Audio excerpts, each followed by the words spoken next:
kuri uyu wa kane tariki 24 Gashyantare 2022 nibwo hakomeje icyumweru cy'ibirori by'umukino wo gusiganwa ku magare mu Rwanda.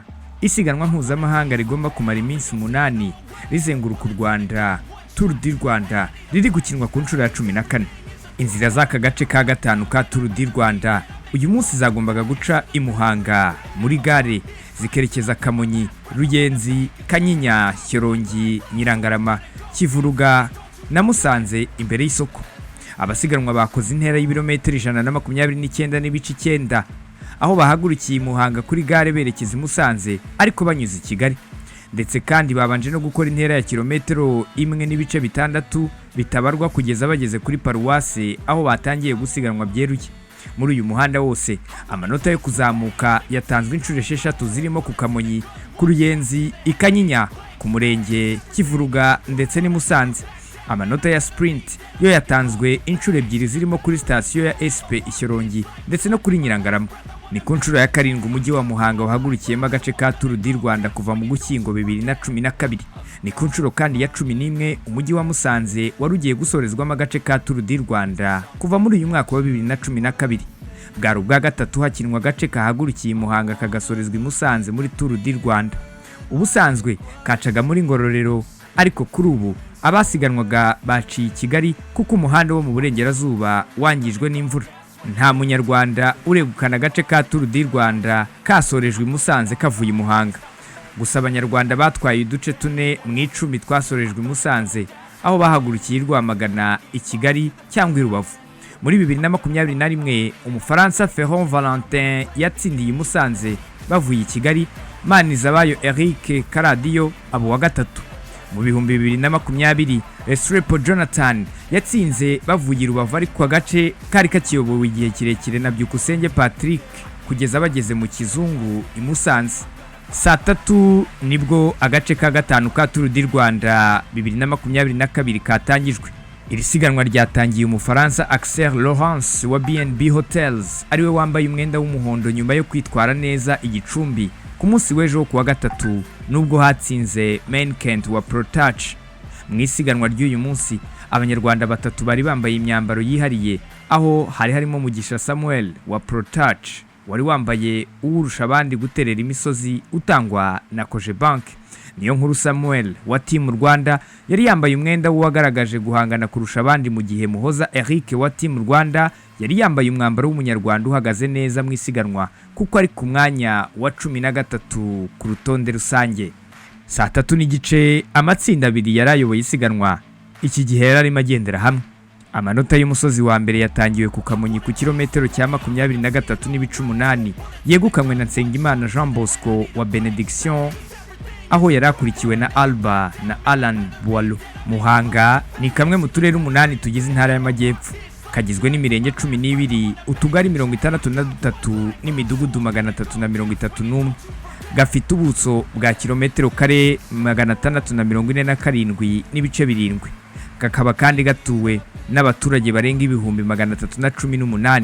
Ukigera muri aka karere usanganirwa n'inyubako ndende cyazuzuye izirimo kubakwa n'ibikorwa remezo nka gare, amabanki, amashuri, stade n'ibindi byerekana ko wageze mu mujyi. Saa 3:51 amanota y'umusozi wa kabiri yatangiwe ku Ruyenzi ku kilometero cya 36 n'ibice 7 aho yegukanywe na Nsengimana Jean Bosco wa Benediction akurikiwe na Angel Ruiz Madrazo wa Burgo. Musanze iyo iri mu turere 5 tugize intara y'Amajyaruguru, ifite umwihariko wo kubikungahaye ku bukerarugendo bushingiye ku ngagi zo muri pariki y'Ibirunga n'ibindi bikorwa bikurura abagenda aka karere. Akarere ka Musanze ko gafite ubuso bungana na kilometero kare 530 n'ibice 2 zigizwe na kilometero kare 60 za pariki y'Ibirunga, 28 z'ikiyaga cya Ruhondo. Kakaba kandi kagizwe n'imirenge 15, utugari 68 n'imidugudu 432.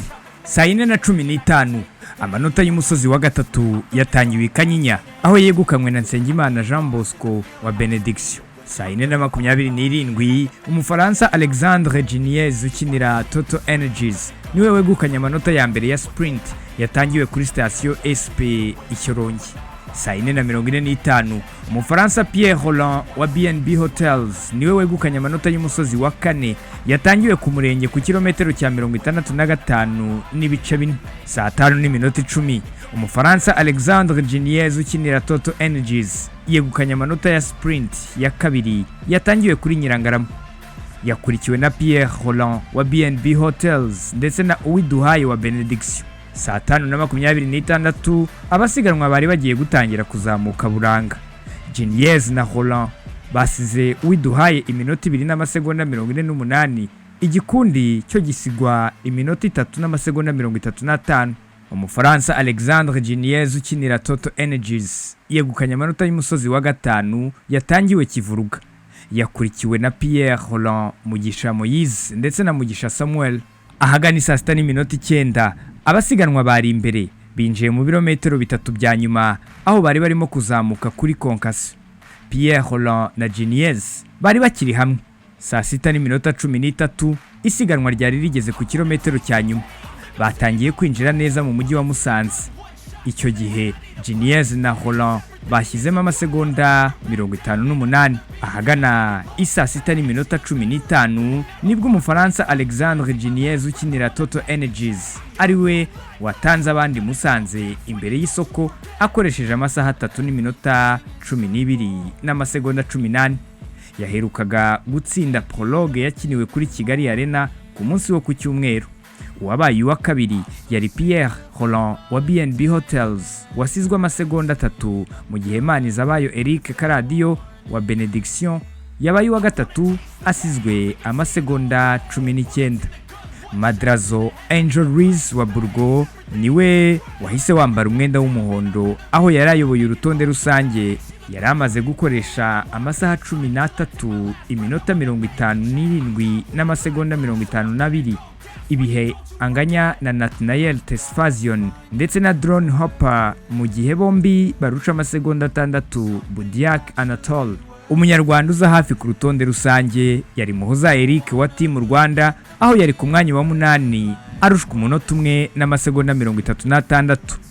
Biteganyijwe ko Tour du Rwanda 2022 irakomeza kuri uyu wa Gatanu tariki 25 Gashyantare aho hazakinwa agace ka gatandatu kazahagurukira Musanze kerekeza i Kigali ku ntera y'ibirometero 152. Simeon Stizo Muhumuza, One Nation Radio, ijwi rya diaspora muri Tour du Rwanda 2022. Iwacu Dignity Home Care.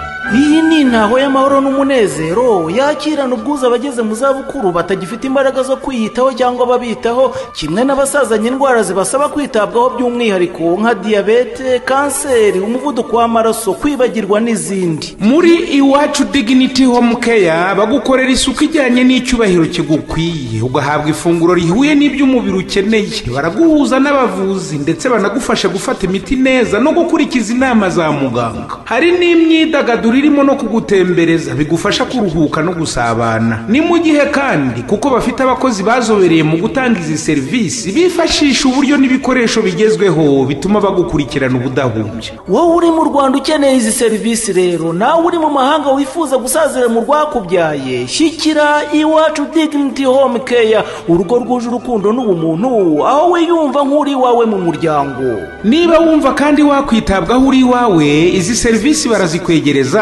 maze nawe uryoherwe n'ubuzima. Bakorera mu mujyi wa Kigali mu karere ka Gasabo mu murenge wa Jabana. Ukeneye ibindi bisobanuro wahamagara kuri 07 14 34 761 cyangwa se ugasura urubuga wa eshatu @iwachuhomecare.rw.